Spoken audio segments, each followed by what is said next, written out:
welcome to 500 Open Tabs. I'm Hannah Hillam. And I'm Kaveh Taherian. Hannah, how you doing? I'm alive and I'm awake. Good. And awake, that's a change. That's a nice change. I'm not sleep podcasting this time. Sleepcast. Every time I've done it, it's been that. That's what I'm going to say from now on. If someone is ever like, why are you so insane? I'm like, oh, I was sleeping. I slept. New idea. Sleepcast. Three friends get together and they sleep in a room and they just have podcast mics running the whole time. You can know what sleep. That is? Yeah. That's a sleep study.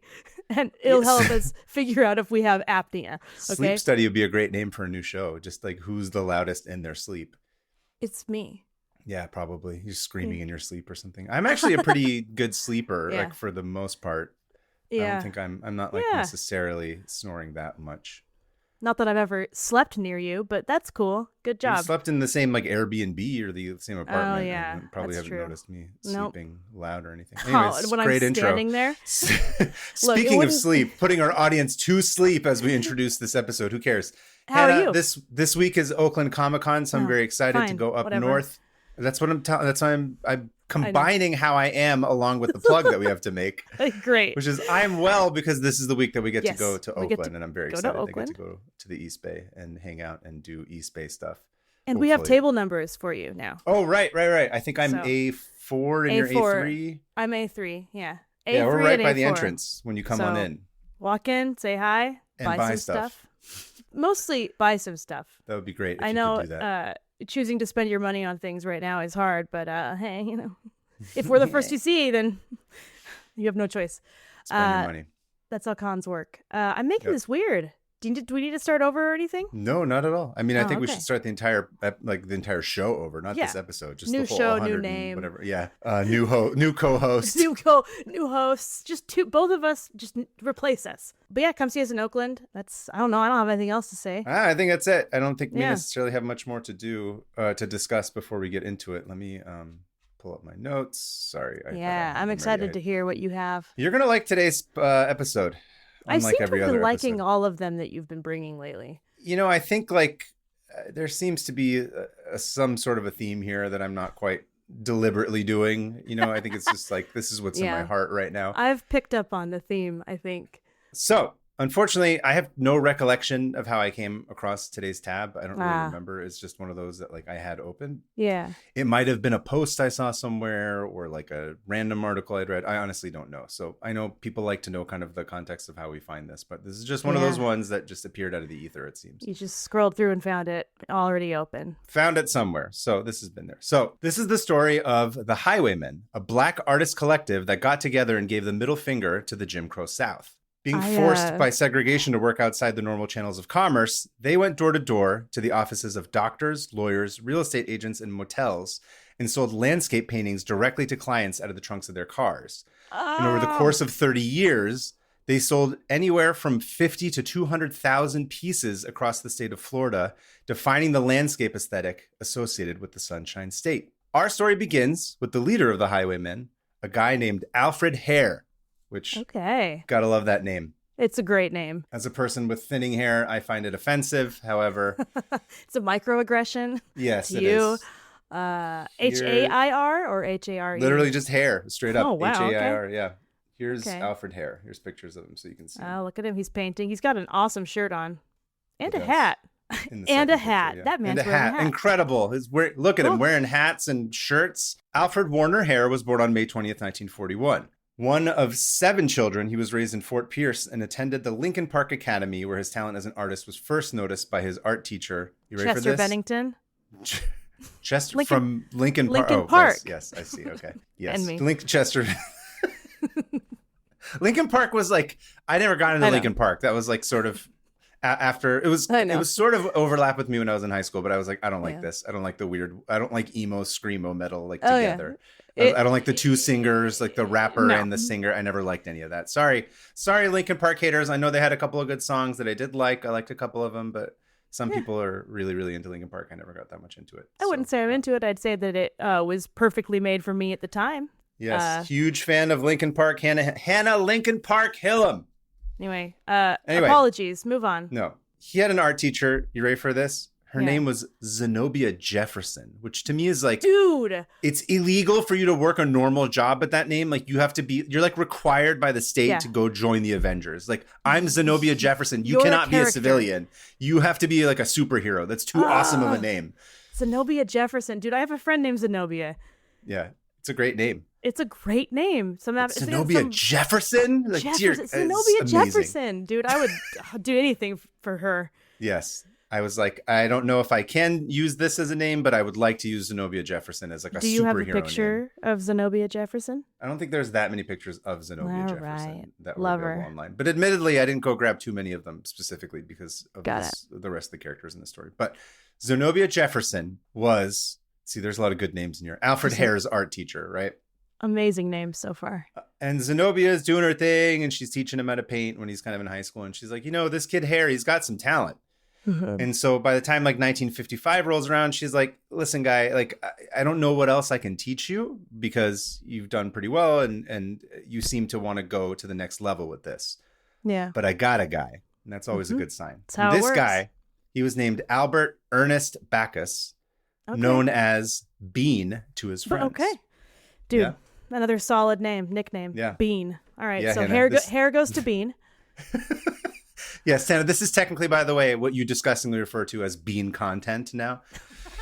Hey, this is... You can send this to your friend that you say that you make bean content My for. friend This technically Hannah? Qualifies. Yeah. Is that who it is? Make bean content. No, you for send anybody. bean content to your friend. My friend Hannah. Yes. She married my... It's just you in the group chat with yourself sending links back and forth. Yeah. Oh, love the beans. Yeah. So English. Anyway, Bean. Sorry. Beanie. Beanie had become a nationally recognized artist for his Florida landscapes after the Great War, or not the Great War, the Second World War. Yeah. And by all accounts, Bean was an absolute mensch. Someone referred to him as having created an art movement known as the Bacchus School, which was just him teaching literally anybody who like came to his door and wanted to learn how to paint. Like someone would just show up and like knock and be like, hey, can you teach me? He'd be like, come on in, let's do it. That's awesome. Some of them formally, but a lot of people just informally. Like it was just sort of like an open door policy where he was no like, gatekeeping. No gatekeeping whatsoever. I love he that. was like totally cool. Yeah. Whoever wanted to come, he was like, let's do it. And so of course, when Zenobia's like, I got this guy Hare, sends him on, he's like, all right, rock and roll, baby, let's do this. And Alfred at the time, this is school, so he's doing like a little bit more of the conventional stuff, like portraits and still lifes and whatever, that kind of stuff that you learn in class. Perspective and color theory. And, exactly. Sitting in the hallway of the building at your college and trying to draw a drinking fountain in the middle of the hallway while making it look real. I remember doing that. It was a lot of it was what was it? It was like pipes and stuff and like drains. Observations. Do all art buildings have exposed pipes or something? Because that was all part of our I think just all buildings in California and stuff have those, or like places that have a lot of that kind of stuff. I'm that's like a common thing that they just teach you observation. What did I say? I said this before, that Ed Catmull said this. He's like, art schools don't teach you how to draw; they teach you how to see. They teach you how to see, which is that's the kind of thing that you always end up doing in these classes. Fully true, but it doesn't stop you from at the time being like, "Wow, I suck," and it's like it's not about that. It's about like learning how to look at stuff, coordinate this and this. Yeah. These things that work. The eyes and the hands got to work together, and that takes training. And it turns out that that's actually like extremely weird, like a hard thing to do. Yeah, it's very hard to convince yourself that to look at for example, an eye is not almond shaped, but we just draw it like that, or a tree is not just perfectly like a little bush with a stick, because that's what we decide it is. Yeah. And we have to learn how to see it. Anyway, bringing it back to Bush, Hannah Bush Hillam. Hannah Bush, ew. I'm saying ew because it's associated with George Bush, not Bush. Don't worry. Don't get me wrong. Bush hater, dear Lord. God, since when you hate Bush. I have so much to say. Okay. Anyway, so Beanie, being a landscape painter, was kind of like, hey, did you ever consider painting landscapes? Because frankly, like that's kind of the only thing I know how to do anyway. So... It's like, sorry. Yeah. And Alfred was like, yeah, okay, sure, whatever. Like, I'm game. He's like, I'm just here to learn. I want to get good at my skills and be better and better as an artist. And turns out he had like a knack for that shit too. Yeah. And he formally studied under Beanie for a couple of years. And Alfred was very perceptive. He noticed it sometimes took Bean like months to complete a painting, and he would only sell it for like $300 or $400, which, adjusted for inflation is like, I don't know, like $3-4 grand today. Yeah. Which is not nothing, but Alfred's kind of doing the math in his head, and he's like, there's kind of some room to improve on this formula. I don't know if this is necessarily going to be the path that I end up going down. But he's learning a lot of valuable skills. And eventually he finishes his tenure with Bean, and then he goes off to JC, not Jesus Christ, mind you, but, junior college. Yeah. And I know that's what you're always thinking about. You know, on me. JC thinking about and Bush and Jesus Christ. And he goes to school, and, this is probably similar to you. He's antsy, right? He wants to paint, and he wants to make money, and he wants to get out in the world. And, don't we all, Mr. Hare? I certainly understand that. And I'm not quite clear on the chronology here exactly, but around this time, there was an older kid named Harold Newton who had also studied under Bean. Okay. And he tried to get into galleries, but of course, like I said, this is in the middle of the Jim Crow era. So they're like, we're not repping black painters. Like, go away. No, we're racist and it's institutional. So Harold Newton, he's not able to get, good representation because of racism. And Harold, apparently, he's the one who starts going around and selling paintings from the trunk of his car. Okay. Now, it's not clear to me at all how Harold and Alfred first meet, or where Alfred sells his first paintings or any of that shit. A lot of the facts here are kind of like convoluted and hard to follow for me. There is a book that is about this specifically. There's only like one book that covers all of this extensively. I didn't get a chance to read it, unfortunately, because this is a, shorter turnaround time. This might be covered in there. But as far as like when I was digging around trying to find and make sense of it, I couldn't find that specific detail.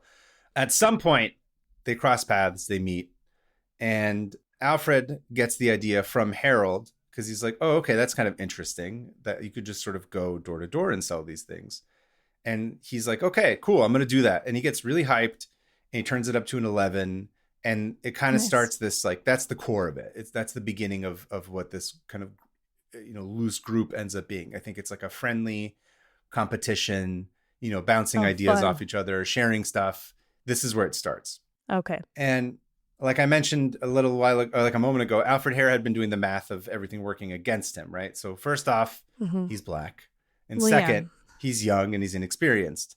And, but he knows he's got talent. So he's got to figure out a way to kind of differentiate himself. So no one's going to be forking out $300 for his pieces like they do for Beanie. But, maybe they would fork over $30. And if they fork over $30, if I sell like 10 of those, then I'm making $300, just like Beanie does. So it feels familiar. Yeah, to the way I run my business.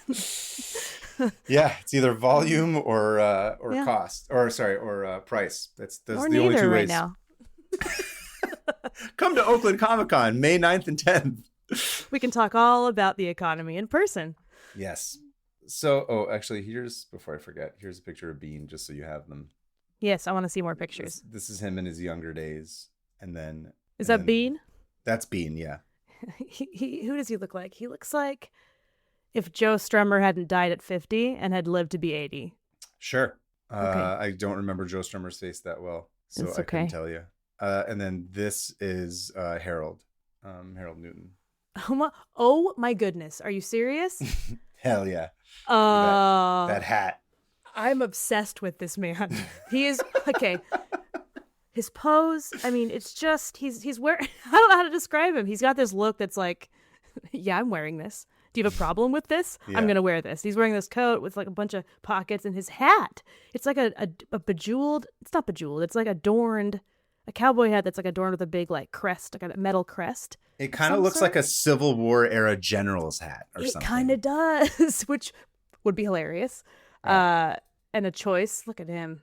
So much of being an artist and selling your art is just like how you look. Personality, yeah. Or just the way you present yourself, You're also a piece. You're an extension of the art, and the way that you present yourself is what people buy into. And I'm like, just one look at this guy, and I'm like, I'm buying this guy's paintings, obviously. I would buy something immediately. I'm an idiot. I'm a sucker. Like, even if his paintings aren't good, I'm just like, this guy looks cool as hell. I bought a painting from the guy in the awesome hat out of his trunk. Duh. It's for like here's the thing. It's not even just for the story, but it's like I'm buying what he like.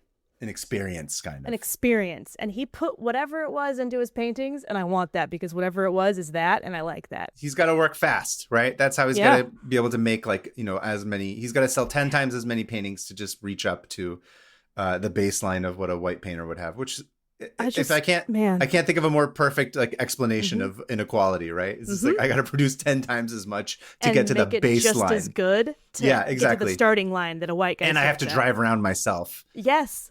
To sell. In every aspect of inequality, that's how it is. Yeah, people are like, "What's privilege?" And you're like, "Yeah, that's how it goes." This is privilege. By the way, not having to do that. Yeah. Anyway, so the way he does this, right? So first, he's got to cut costs down. So he mostly paints on Epsom board. Do you know Epsom board? No, I don't. Is it some illustration board? I think it's more for construction materials. It's cheap and easy to come across. It's not he's not painting on canvases and stuff like that. At least at this point. And like I said, he's selling his paintings for around $25 to $35, which with inflation's around, it's a couple $100. It's $300, let's say, give or take, in today's money, or roughly the cost of a gallon of gas. And gas, which he used, right? Gas, which he used to drive around to doctors, lawyers, real estate agents, and motels to sell paintings from his trunk. And sure enough, his calculation was correct, right? Because these paintings aren't masterpieces, but they were pretty good, and they were one of a kind.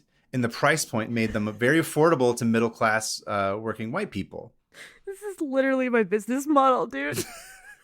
I'm going to make a bunch of hand-painted things that aren't great, but they're affordable and cool. And they're unique. And it's, especially at that time, but even now, right? I think this is, your magnets that you sell, right?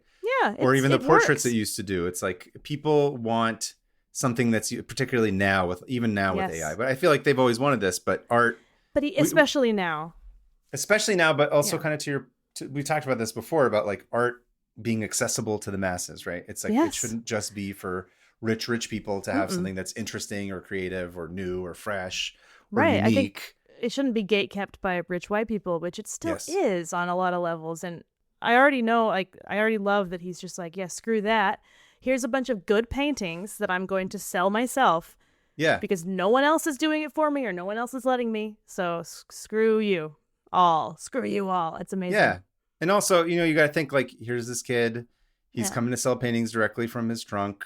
You're getting to meet the artist. This is why I thought this would be a fun tab. I'm I relate to, obviously we don't relate to the segregation part of it, but the artist kind of you have to just go on the road. Yes. And do your best. And there's something to be said about the face-to-face and making calculations for how you're going to survive, what art sells, what art doesn't sell, and having to make those adjustments. There's a lot of compromises that you have to make.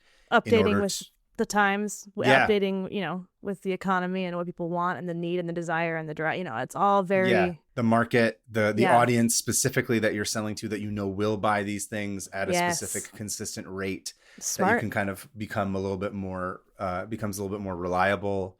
Yeah. Right. These are all lessons that he's learning just by, painting some landscapes, throwing in his trunk, driving around and selling it to people. And then also it's interesting that he didn't go to I think there would have been a totally different story if he's I went to every single gallery owner or art dealer and tried to get them to represent me, but no one would. In the kind of white space. He just was screw it. I'm just going to cut out the middleman and sell it to people directly. Of course, this pushed Alfred to work even faster and more efficiently in these kind of interesting ways, right? So he would often work on a dozen paintings at a time, right? He would just have 12 canvases, or not canvases, but the boards, but just 12 pieces just around in the house, and then just go to Do you ever do that? Do I ever work at 12 pieces at a time? Multiple pieces at once, switch between them? Or are you more of a start and finish one? It depends, because I don't really do individual pieces that way. I'll work sequentially when I work in, right. So for example, if I'm drawing pages in a book, I block. Is it sequential? I try to make it sequential if I can. Okay. Just because if you start, this is totally an aside, but I know. I've noticed that no, it's okay. Sometimes it's not always the same, but I think that what ends up happening, at least for me, is that the longer you work on a book and the more you draw it, the better you get at it and the more effective you get at it.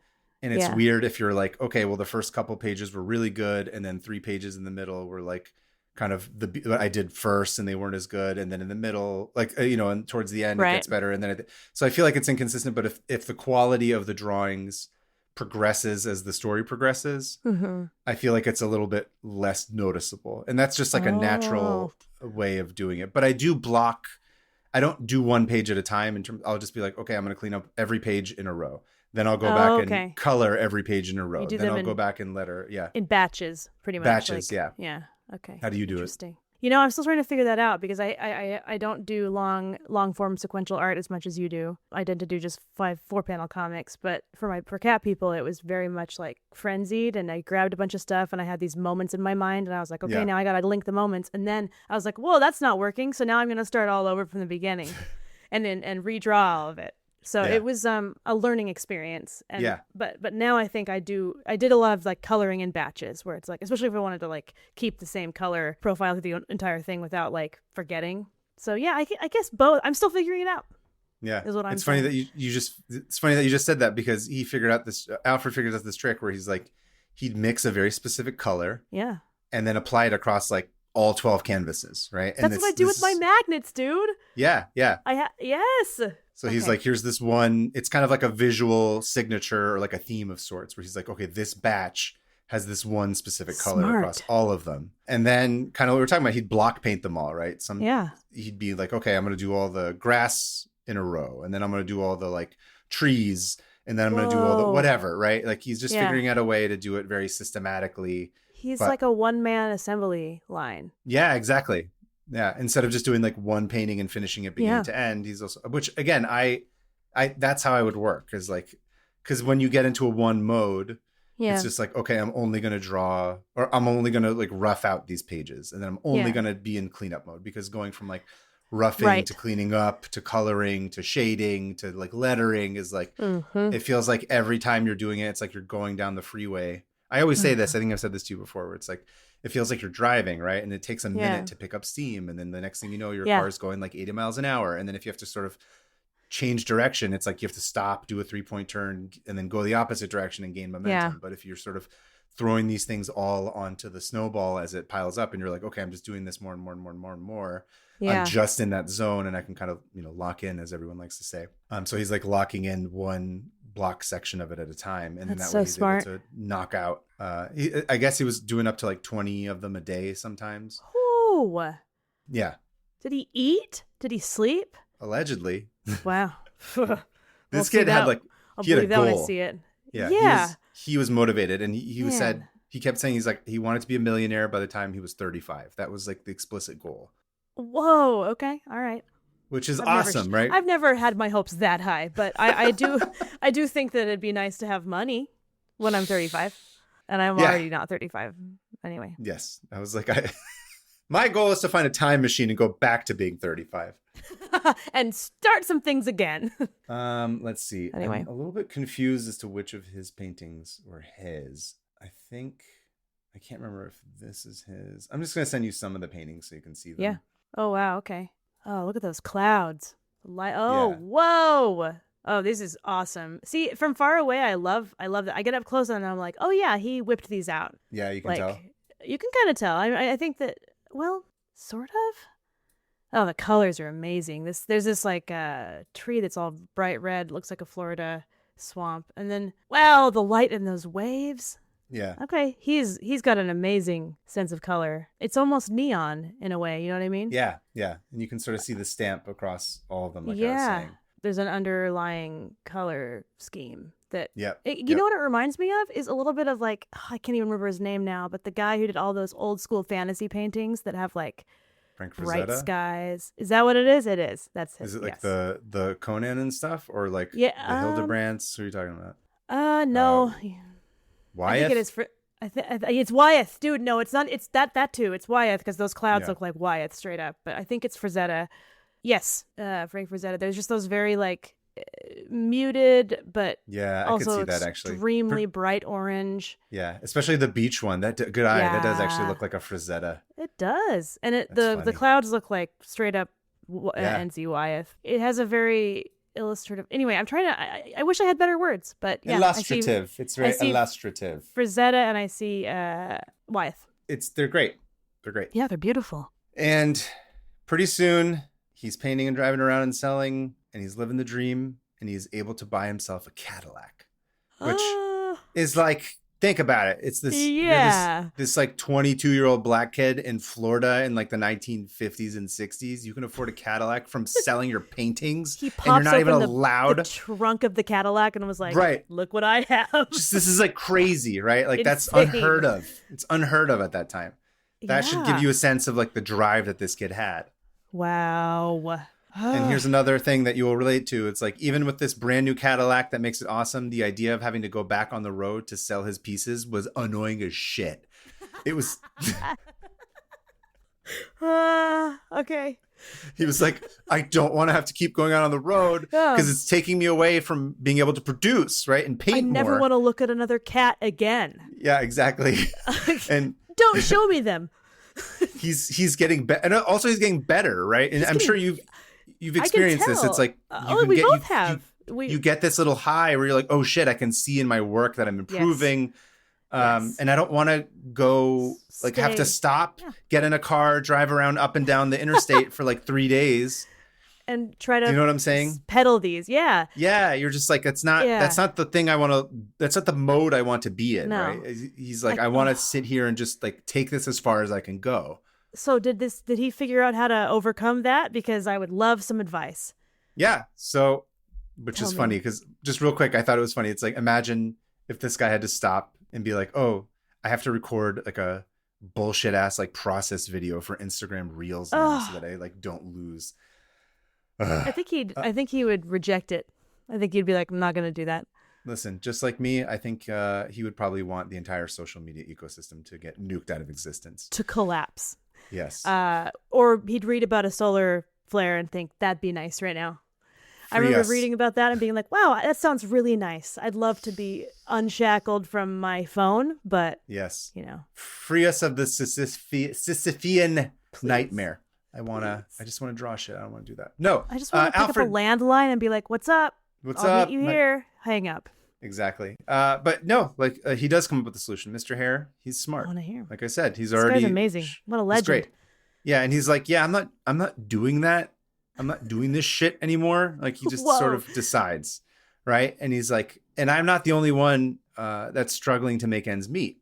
Yeah. And he's got a proven business model. So he starts like folding in the crew, right? He's like, all right, Billy Bob over here, like you can make the frames, like Eustace, you're great at like sales and you got your dad's Billy car. Bob's there? Yeah. Whoa. Hey, on the right side of history this time. An ally, a white ally, dude. Good for Billy Bob. Yeah. Cheesemonger. What else was he? Did he cause 9/11? I can't remember. He did not. I think he tried to stop 9/11. That was Peter Stump. Peter Stump caused 9/11. Yes. Billy Bob, I think, was in the future. He was in the past. Right. Billy Bob is our, for those who are just tuning in, you have to keep listening. He's been there since the first episode. First episode is our little character that he keeps appearing. So anyway, Billy Bob will make the frames. Billy Bob is part of the crew. He's a frame maker. He's a frame maker. Guy. Cheesemonging and fish. Yeah. And sorry, cheesemonging and frame making is very similar overlap of skills. No, but basically he's like, everybody can help, right? He's got a community. And again, it's like, it's not just him that's being discriminated against. It's fucking his whole community. Yeah. Right.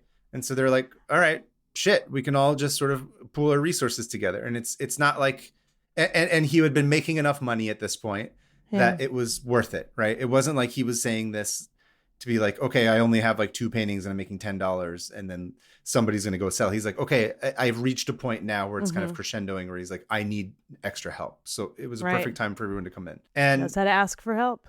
Yeah. And he wasn't just getting help for his own paintings. Other artists started to kind of, come in and kind of get to be part of the roster. And just like Beanie, Alfred was totally open and generous with his knowledge. He never gatekept anything. His success was everyone's success.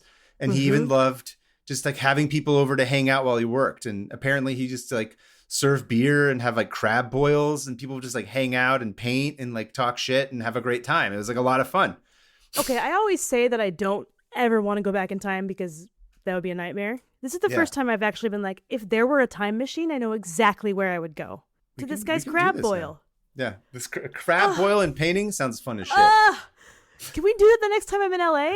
Please. I've been to crab boils before, but that requires a lot.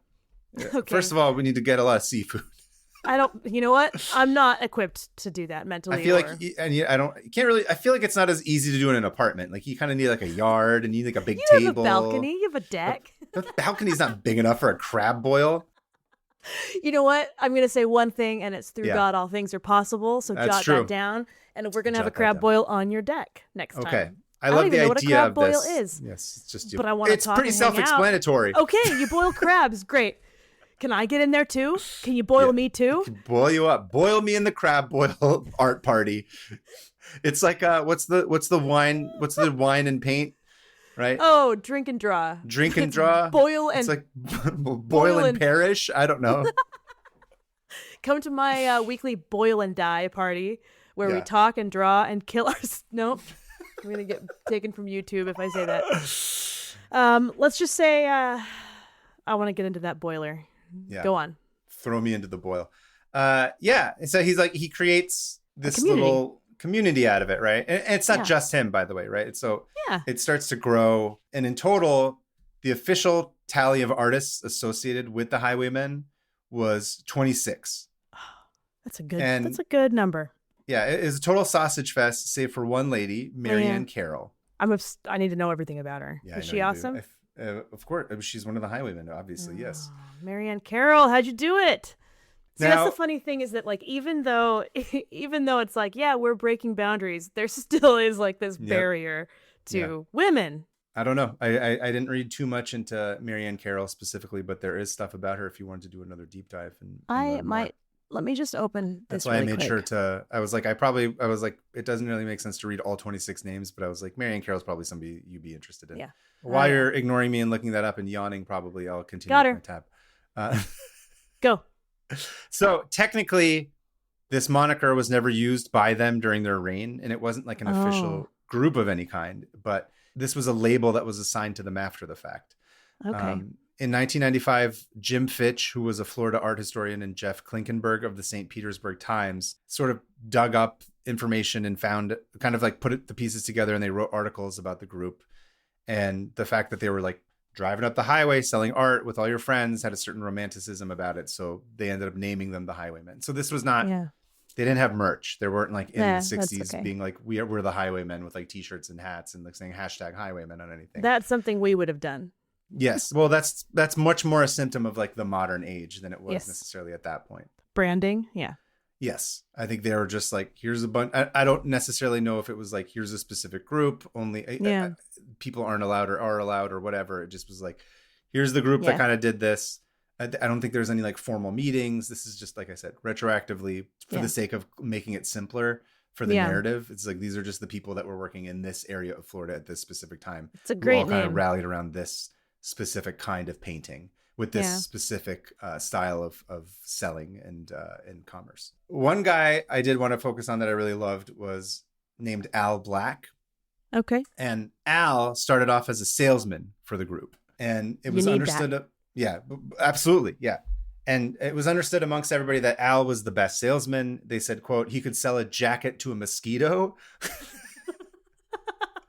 That's an insane saying. It's like old 1960s Florida, like specifically black phrase, which I think is... Specifically, yes. So I was like, that was fun. Man. And he was on the road all the time, selling as much as he could. And it's really interesting. There's this like funny little detail that like none of the paintings apparently were ever dry when they were sold. Well, yeah, I was going to say, is it oil painting? Is it oil? Yeah, so it's like they're working so fast and they're knocking so many of them out. And it's like as soon as you sell 20 or as soon as you finish 20 of them, they're like, you got to go on the road. Like, we're not going to, because you got to make space for 20 more. Okay, that actually blows my mind because oil paintings take weeks to fully dry. Unless you mix them with like linseed oil. Yeah, linseed oil, exactly. Yeah, you can. I'm sure they were using copious amounts of linseed oil because there's no way. What? Yeah. So they were never dry when they were sold, which I think they didn't say this, but I wonder if that's also like kind of a selling point of like fresh off the presses. Yeah, like you're just like the paint's not even dry. Yeah, exactly. And the turnaround, right, is so fast. And Al would like, he's driving around and he hit like a bump or like have to make a quick turn or slam on the brakes or something, no. right? You're driving on the road all the time. And then you've got like a trunk and a car filled with paintings, like wet paintings. Shit's going to bump into each other or like flop over or like whatever, right? Just normal driving stuff. And they'd get dinged or they would smear or they would get messed up some way. Yeah. And Al was like, well, I can't sell this shit. There's like a giant smear in the middle of it. Oh, no. And so he bought like this paint set with him when he would go on the road. And he would be like, okay, well, like, how do you mix this color or that? And he was like, so it was this weird necessity where he was like, he would sell everyone's paintings, right? And repair them. And repair them on the road. And through the process of repairing them and like learning from like, Alfred or like through like all the different painters, like what was her name? Mary and Carol or like, what's his name? Harold. Right? He's learning how like each different person paints in a way or like how they mix colors or what kind of colors are like, oh, this is the Alfred palette or like this is the Mary palette or like whatever. Oh, and pretty crazy. soon he's like, you know what? I can do this shit too. I can paint now. I've done enough of this touch up. Next thing you know, he's selling his paintings on the road along with everybody else's. Yeah. Amazing. And wasn't even a trained artist. He just knew. Well, obviously he was because he was matching color and fixing paintings. That takes skill. That's the thing. Yeah. He wasn't formally trained in a school of like, going to classes. It's just like on the job training kind of thing where he just like figured it out and it made sense. Yeah. So he was like, all right, through osmosis. Now. Yeah. That's crazy. And it was cool. So that's how you in total, adapt. Exactly. Yeah. In total, the reign of the Highwaymen lasted from like roughly the 50s to the 80s, like about 30 years, give or take. Yeah. But tragically, Alfred Hare wouldn't live to see the end of it. No. There was like some bar fight or like some altercation that happened in 1970, and he was shot and killed at 29 years old. 29? Yeah. 29. He didn't even make it to 30. Oh, no. It's really tragic. Oh, so sad. What a loss. Yeah. Poor guy, man. It's really sad. And everybody was like, dude, he was the guy. Everybody was like, he was the leader. He was the one that like, motivated us all to go. He was gregarious. They were like, he was generous. We loved him. And so it did continue though, right? Some people kind of like kept painting and did their best to stay alive. Like, not stay alive as in they were going to die. I just mean like keep their careers alive. Yeah. Some people scraped by. Other people just kind of faded back into living the non-artist life. Wow. Right. But like he was the lifeblood. He was sort of the lifeblood of it, but it did continue for a good, 10, 15 years afterwards. Oh, good. It kept going technically. It didn't stop with him, but the sort of heart of it seemed to have died with him, unfortunately. Yeah. And it would have all been forgotten until, like I said, Fitch and Klinkenberg started doing doing that research and digging up the past because they started noticing all these paintings and they were like, oh, this is kind of interesting. And the Highwaymen had like this renaissance and their shit was like hot. And it wasn't just the interesting kind of empowerment, spitting in the face of Jim Crow part. It was also that they had another layer of, it was like this, they captured like a bygone time that didn't really exist anymore because the paintings were all of this Florida that wasn't around there. And all the development and the building and industrialization and all that crap really changed. The filling in of the swamp, like the Everglades that's been happening. Exactly. Yeah. So it really kind of changed the landscape, like quite literally, like pun intended. Yeah. And so there was sort of a nostalgia to it. Peek into Florida that doesn't exist, and it's that's cool.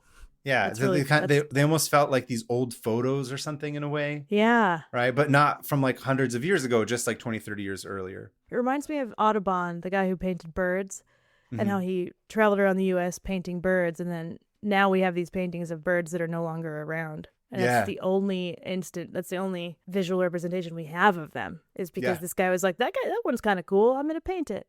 Yeah, exactly. Anyway. So I think like in the early 2000s, like the state of Florida was like, okay, we're going to give them like artist medals and shit like that. Like they decided to honor them and like they made it a whole formal thing. Great. Both to some of the people that were living and posthumously. And there's still like, I think 2 or 3 around now. Really? Because it was only in the 1950s. I keep being like, is this 1850? I keep acting like it's the early 1900s or something. No. So it's of course they're still around. Wow. Yeah. Only like a couple. Most of them have passed away. Yeah. But I think there's like 2 or 3 that are left. But anyway, I just thought that was really cool. I thought there was a lot to glean from that, and it was like kind of relatable and interesting. And I liked seeing these paintings and I like the idea of like working your way around a system by building your Mm-hmm. own community and like relying on each other rather than Yeah. relying on a system that is trying to exclude you and Mm-hmm. extract your value in a specific way that it demands, and them just being like, I'm not doing that. Like, I'm Yeah. not going to do, like, I'm just going to do the thing that I want Yeah. because I know that this matters and this has value and people are Mm-hmm. hungry for that. Right. Mm-hmm. You just Speaking need of, to know where to go. yeah. And I think he got lucky because he was smart about figuring out a way to sell directly. It makes Right. sense, like the lawyers and doctors' offices is like, you've got to decorate the office. You're not going to Yeah. have some like empty walled, So it makes Yeah. sense. If I were like a doctor, I'd be like, yeah, let's put that up. That's awesome. And it's cheap. Great. I also think that there is, I don't know.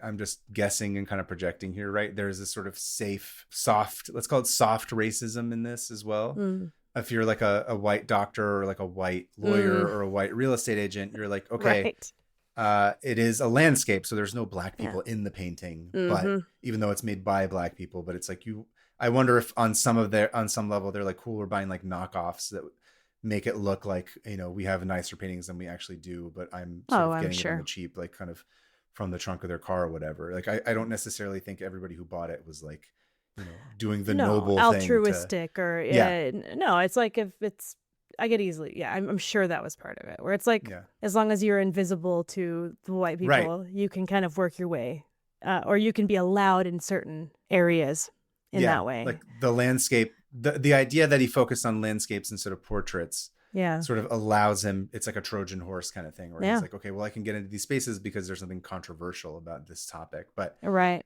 what's interesting to me, though, I was thinking about this, is like, we always have, I've been on all these panels about representation, specifically with like, Mina Swana, Iranian, whatever. And it's the focus tends to always be on like literal representation of like, well, I'm an Iranian artist, so like I need to have Iranian characters and Iranian stories and Iranian names, and which is certainly part of it.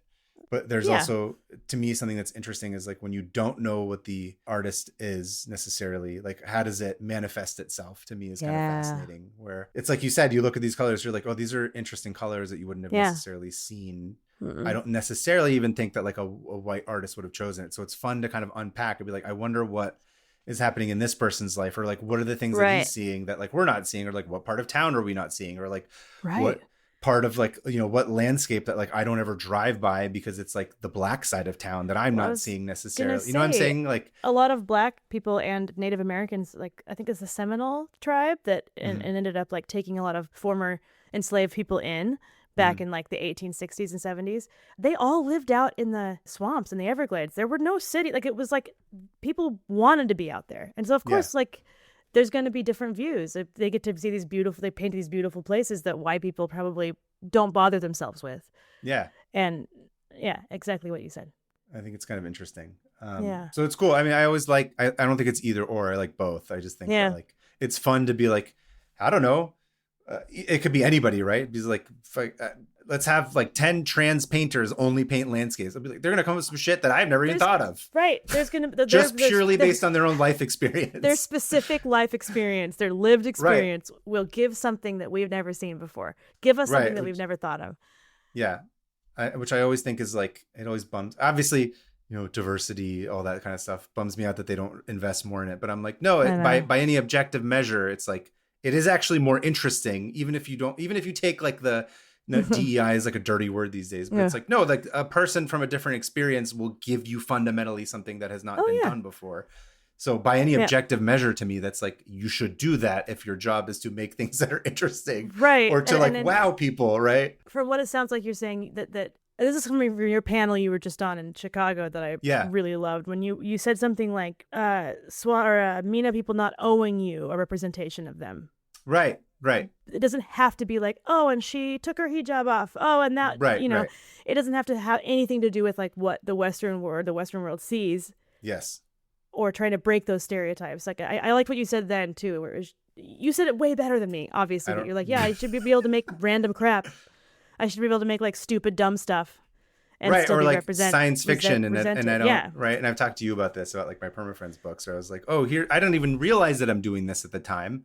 No. But I look back at it and I'm like, oh yeah, and this is what I always say, is like, you can't help but, because as an aside, there's like a bonus here that I'll talk about in terms of these panels. But the thing I always say is like, because people always ask me afterwards, like, you get a lot of questions like during these panels, and people are like, well, how do you honor, your roots, or like, I'm trying to be more in touch with my whatever fill in the blank identity, and they take it very literally. And I'm like, those things are going to come through no matter what. Like, even if you're not, have no choice. Exactly. So it's it's the language you speak.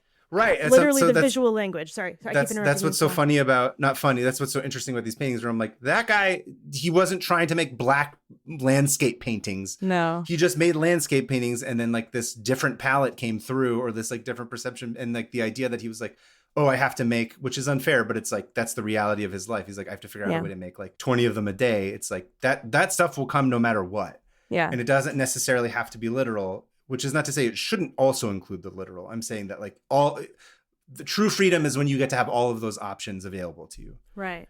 Right. And I think exactly. I think we forget to be like, that's just as important as the people who need to represent things quite literally. I don't think it's either or. I think it's both. No, it's both. It's the whole spectrum of experience. Yeah. And viewpoints. And like you said, like it'll come out. It'll come. You have no choice. You have no, even if you try not to, it'll find its way through. In fact, the harder you try not to, the harder it will come out. It'll come out. Yeah. That's, and then you're like, oh, cool. I told everybody everything somehow. Yeah, exactly. And it's funny, like, maybe we can cut this out, but like, I read Perma-Friends, your books, when I very first met you. Yes. Before I even knew you. And then I didn't really touch them again, other than to read them a little to my kids or to give them as gifts. Yeah. No, it's no personal, no offense, but no, like I understand. I just, and it wasn't until like this last time visiting you, if you remember the coffee shop. Yeah.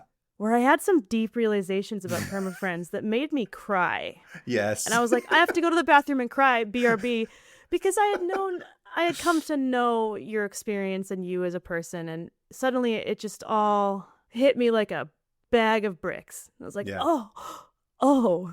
Like you just said, you're like, you put it all out there without even, you're like, now everybody knows everything. You're like, oh shit. And with the context, you're like, I think I'm grasping as a white lady. I'm grasping it, which is like, you do this all for us, but that's not what I'm saying. What I'm saying is that like, it was a very special moment for me to be like, I see it. I see. Yeah. I see how you put yourself in this. You probably didn't mean to, but, and it was very touching. It was very special. So thank you. Go read Perma-Friends. and it was one of those like, I don't know. Nothing else to say about it, but didn't mean to make it about just you, but whatever. We can. No. I guess I'm saying that like, I relate to an extent to this, which is interesting. It's like you try and you do have to a certain extent hide either deliberately or because, I don't know, like in my case, I always talk about like, I like writing science fiction comedy. I don't necessarily feel it necessary to include my own kind of cultural or ethnic origin in it, and that's part of what's funny about sci-fi. I'm like, if it comes, like I'll allow it, right? Like I'm not going to stop myself. But I think when I was younger, I felt really obligated to do it because I really wanted, like, it was important to me. Of course, And now it's like, well, I'm more interested in I'm all these things together, right? Yeah. And so it's interesting. I guess that's how I related to these paintings, where I was like, oh, I get it. Like you can't hide who you are, even if you have to for the sake of selling it. But it's kind of, there's something beautiful about like, you will always shine through in the work if it's honest, and if it's something that like you can't help but do, right? So exactly. I found that to be weirdly like really like reaffirming. Yeah. To add to that even just from, I was not a black man in the 50s, but from what I've read about history is that like, you had to hustle to make it happen. Of course. They had to, like you still do. That's the thing. Shouldn't say it's all gone, but like, even the way he did it and the way he went about it and the communal aspect of it is all very like tied to his culture as a black American at the time, where it's like, you had to be smart like that. You had no choice. You had to find a way through. Community. You have to, and you have to rely on your wits and your innovation. You couldn't just be like, well, you didn't have the privilege of putting something aside and trying something else. Yeah. Anyway, I see that in him, where it's just like, oh yeah, no, he knew exactly what he had to do, and he did it, and he made a community, and he did it well. Yeah.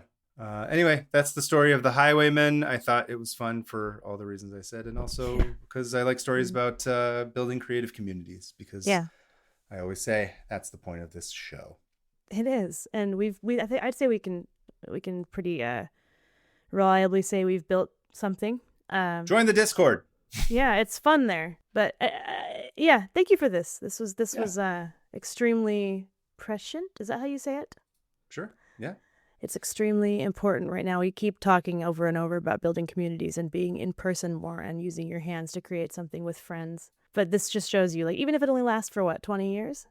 Yeah, 20 years, something around there. Yeah. What a moment, you know? Also, if you've got a couple grand lying around, you can go buy some of them. Some of them are still for sale. Really? They've gone up in price, obviously, because now they're collector's items and stuff. Of course. But anyway, how should I have a car running them over when I close it? You should lock them in the trunk. Or should they be spilling and falling over all in the back seat and smearing everywhere? I don't know if getting hit by a car, probably, I guess. Sure, yeah. Let's just do it's the sound of a Cadillac hitting a painting. Yeah, hitting How about that? Okay, you want to count me down? Yeah, I'll count you down. Okay. 3, 2, 1. Okay, moving on to listener emails. Hannah, it's you. Yep. This is from Emma from New Haven. And Emma says, "Hi, Kaveh and Hannah. Big fan of the show, even though I am not an avid tab lever opener." That's what we should make t-shirts of. Avid tab lever opener. I love that. My anxiety goes in the other direction and needs everything clear the second it is no longer of use. Wow. Anywho, my favorite current fun fact is about Indy the dog, who starred in the 2025 horror film Good Boy. For his performance, he won Best Performance in a Horror or Thriller at the 2026 Astra Film Awards. Adorable and all, but the best part is he was nominated alongside humans. Oh. This wasn't just I'll give the cute puppy an award moment. No, a committee decided rightfully that Indy did a better job than Ethan Hawke, Alfie Williams, Alison Brie, Sally Hawkins, and Sophie Thatcher. And there's a link to it, and Indy is very cute and very deserves his award. Thanks for the chaos. My mother hates it when I play your show in the car because because she can't stand when you go off topic, but I like it. Emma's mom. Emma's mom and John's wife. What if they're the same person? That's true. Maybe. From Emma from New Haven. New Haven, good pizza out there. Some say really? The birth of American pizza. Yeah, New Haven pizza is a whole thing. Really? There are these 3 pizzerias. Maybe I'll do a tab on it. They're the 3 very famous pizzerias in New Haven. New Haven's its own style of pie. Oh, man. Okay. A pizza. Oh, is that I've been to places with the A in front of the word pizza. Yeah. Huh. Connecticut. Okay, Connecticut weirdly has like a really important historic pizza culture in New Haven specifically. Crazy. Yeah. Okay, I want to learn more about that. You should add it to your pizza tab repertoire that you've got going on. I got a lot of pizzas. I got a lot of pie. I love a pie. You love pizzas. Anyway, if you want to write in, please write in, actually. We need more emails. Emma's mom, please write us in. Yeah. Emma's mom, I'm talking directly to you. I know you're driving right now. And I know you're rolling your eyes and you're saying, Emma, just skip ahead. They're just talking about cream jeans again. But listen, Emma's mom, write in and share something that you have been reading about. How to stay focused, maybe. How to focus while driving better. With your daughter. Yeah. I don't know why this is becoming kind of angry sounding. I'm not meaning for it to. I'm getting defensive, okay? So, but nothing personal. Anyway, if you are Emma's mom or anyone else, you can write in at 500opentabs@gmail.com. That's 500.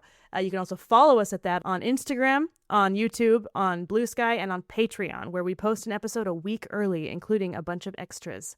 Yeah, so go ahead and sign up for the Patreon, please. I'm sure there will be extras on this one because we got into some art discussions. But there's 2 tiers, one for cuts, one for an episode a week early. So go check that out, and you can follow Kaveh at... You can follow me at PermaFriends on Instagram, and I'm Kaveh Taherian on Blue Sky. Hannah, and I'm Hannah Hillam on everything. Jinx. Sorry, I'm the only one except for the one other one that I stole all of her screen names. Sorry, other Hannah Hillam. Deal with it. Other than that, reminder, don't forget Oakland Comic Con this weekend, May 9th and 10th in the Oakland Convention Center, tables A3 and A4 right by the entrance. Come check us out. I will have books, posters, mugs, pins, art, all kinds of stuff. Originals. Hannah, you will have I'll have a bunch of Magnets. stuff. I'll have magnets. Yeah, I hand painted stuff. I've been doing a lot more originals and new prints from this year, which has been fun to actually have new art that I'm creating on a daily basis. Come check us out. Help us build our community. Yes. And in the meantime, everybody keep the people of your own in your hearts. Yeah. Thank you for listening. Thank you. Anna, anything else? I don't know. Keep it Josie for old time's sake. Keep it Josie for old time's sake with Billy Bob. Keep it Billy Bob. Be it. Keep it Billy Bob. Keep it Billy Bob be an immortal time traveler who's also Billy Bob Thornton. Didn't we decide that? You decided that. I never conceded to that point. But Unbelievable. Thought we were a team. Keep it Billy Bob, meaning be a cheesemonger and also be in the future. Yes. And also make frames. Past. Yeah, make frames. And on that note, bye. Bye-bye. See ya.